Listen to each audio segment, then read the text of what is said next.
Jeff, how are you today? I'm fantastic. It's good to be here in Atlanta with you guys. Fantastic.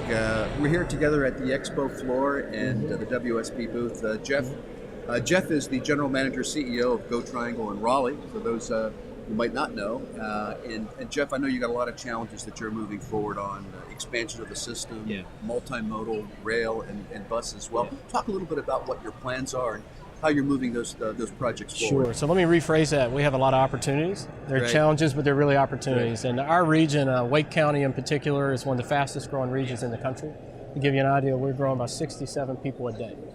And that's net of births, deaths, and net migration in. That's the second fastest growing county in the United States of over 1 million people. Wow. So we're growing really, really rapidly, and with that comes some growing pains, where we have traffic congestion, and we have a great quality of life, but we have to maintain that, so we have to invest. And the good news is, I think we're the only region, Wake, Durham, and Orange counties, that have passed a dedicated tax for transit investment on the first try, all three. So Durham County in 2011, Orange County in 2012, and Wake County in 2016. Wake County's tax, half-cent sales tax, plus some vehicle registration fees. Paul, that's going to create about $94 million a year in local funding. So that's awesome. Jeff, let me ask you though, we've had some successes here in the last year with referendum around the country, but it's no small feat. Right. And to get those approved at each of those governmental levels that you've been able to achieve, how did that happen? So I think it's having a realistic plan. In Durham and Orange, we have a light rail plan, which is moving forward. We're in the engineering. And in Wake County, we have a dedicated plan, or approved plan. It includes 21 miles of bus rapid transit on 4 corridors, a 37-mile commuter line, and tripling the amount of existing bus service. So we went to the voters and we said, if you pass this dedicated funding source for transit, there will be benefits. It will improve your quality of life. We have to have that mobility in the region that we don't have now. Just to give you an idea of how much we're going to expand conventional bus in Wake County. Today, we only have every 15-minute service on 17 miles of corridor. That'll grow to 83 miles in the next 10 years, with the BRT on top of that and the commuter rail. So the taxpayers know that they see this growth, and they remember Raleigh, some of them that are lifelong residents like I have been for the most part.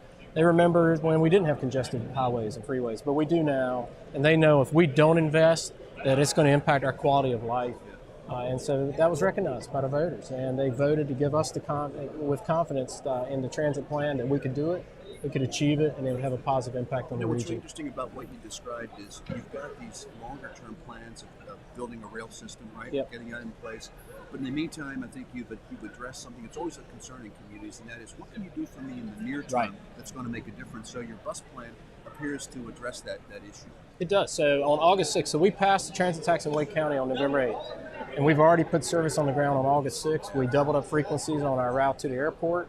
We increased our express route frequencies to Cary. We've expanded our Sunday service. Go Raleigh has. They've expanded service. So we're already putting improvements on the ground that people can benefit from. We ordered 8 vehicles. Go Raleigh's ordered 8 vehicles. Next year we'll have a much bigger order.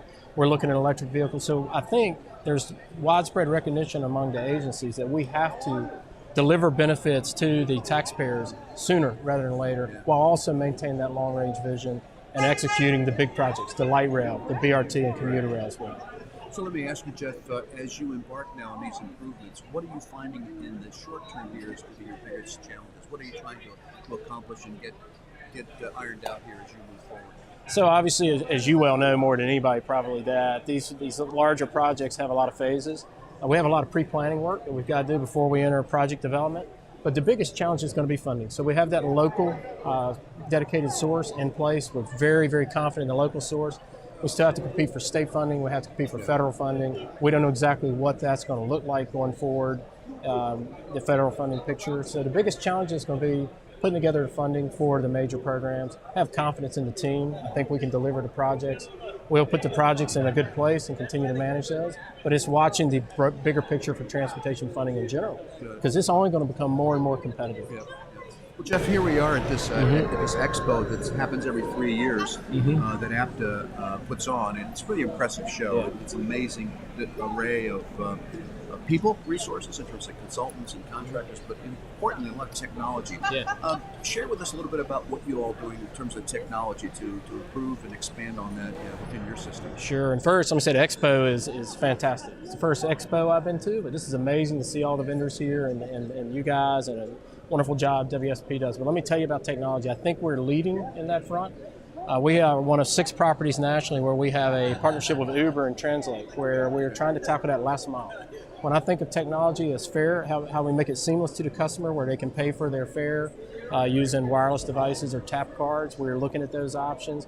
We're coordinating regionally with our other agencies that we partner with, but also trying to solve that last mile. So we have a partnership with Uber. We have the Translate on-demand app that we're using to get at that, and trying to be innovative in how we do that. So really our biggest challenge is how do we get folks from the fixed route system to their place of employment or to their home, and that's where we're trying to employ technology. Let me ask you this final question, if I may, Jeff, and that is, as other of your colleagues around the country are looking to develop their programs, kind of advance them, get them moving, whether it's BRT or perhaps even light rail, any words of advice to them? Because you've been out of the chute here now for the last few years and really have aggressively moved it forward. What advice would you care to share with them? I would say engage the public. I think it's absolutely critical. Let them know what our plans are. Take their feedback very seriously to help shape those plans going forward and build public confidence of the transit system and of public transit in general. So I think the first thing we've got to do is look outward and engage the public, and that will help us develop a plan where we can secure funding, where we can get public support for those type of transit investments. Don't do this in a vacuum. You simply can't do it in a vacuum. And be realistic with the plans. There has to be a dedicated funding source, and the financial model has to work. So be realistic, engage the public, and things I think will follow. That's great. Jeff, right. Good luck. Thank you. We're looking for big things from GoTriangle. Well, thank you very much, and we'll try to deliver them. Thank you. All right, thanks.